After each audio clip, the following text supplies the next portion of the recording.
লেবাননে ইসরায়েলি আগ্রাসনে আতঙ্ক আর অনিশ্চয়তার মাঝে দিন কাটছে বাংলাদেশিদের। আশ্রয় কেন্দ্রে যাদের ঠাঁই মেলেনি সেই সব বাংলাদেশিরা আছেন বাংলাদেশি কমিউনিটির তত্ত্বাবধানে। সেই সাথে অস্থায়ী আশ্রয় কেন্দ্র প্রায় 2000-এর মতো খোলা হয়েছে, যেখানে হটলাইন নাম্বার চালু করা হয়েছে যাতে সহায়তা পৌঁছে দেওয়া যায়। আমার মাথার উপরে যে কত হাজার হাজার বোমা মারছে আমার সামনে, লুক বিল্ডিং 3-4টা একবারে ঘুরা হয়ে গেছে। কোনো রাস্তাঘাটে কোনো গাড়ি নাই, কিভাবে আইছে শুধু এক আল্লাহ জানে আর আমি জানি যে এইভাবে। এমন আতঙ্কিত এই চাহনি ও নজিরবিহীন ভোগান্তির শিকার অন্তত 1.5 লাখ বাংলাদেশি। ভিনদেশিদের লড়াইয়ে আটকা পড়ে দিন কাটাচ্ছেন আতঙ্কে। আমাদের বেবিগুলার খাওয়ার জিনিস দরকার, ছোট ছোট বেবিরা আছে, তাদের দুধের প্রয়োজন। এইরকম ভাবে বোমাবর্ষণ হয়েছে যে আমরা যে টাকা দিয়ে কিছু ক্রয় করব তারও নাই। আমরা শুধু যা পরনি ছিল ওইগুলো নিয়ে চলে আসছি, এর বেশি আমরা কিছু আনতে পারিনি। একদম নিঃস্ব।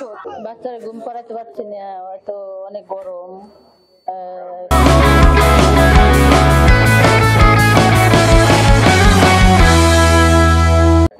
কারণও নাই।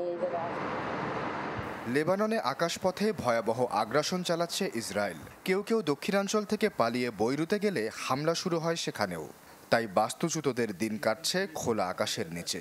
লেবাননের বিভিন্ন আশ্রয় কেন্দ্রে প্রবেশাধিকার পাননি বাংলাদেশিরা, তাই স্থানীয় কমিউনিটির সামর্থ্যবানরা এগিয়ে এসেছেন, সাধ্যমতো দিচ্ছেন আশ্রয়।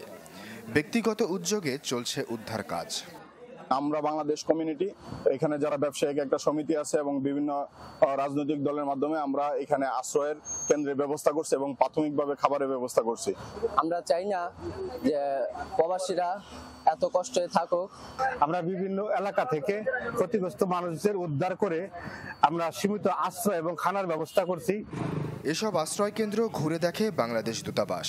স্থানীয় ছোট বড় প্রায় 2000 আশ্রয় কেন্দ্রে খাবার ও পানি সরবরাহ করছেন তারা। প্রবাসীদের সহায়তায় খোলা হয়েছে হটলাইন, সেখানে সমস্যার কথা জানালেই দেয়া হয়েছে সমাধানের আশ্বাস।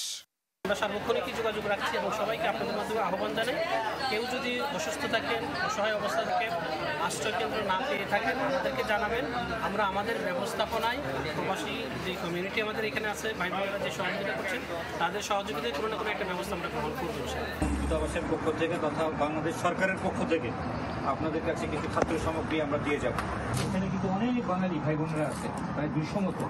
আমরা কিন্তু ওইখান থেকে আসলে যে আমার সহকর্মীরা। এ পর্যন্ত বেশ কয়েকজন বাংলাদেশি আহত হয়েছেন ইসরায়েলি হামলায়। দূতাবাসের তত্ত্বাবধানে চলছে তাদের চিকিৎসা। আশ্বাস চৌধুরী, চ্যানেল 24।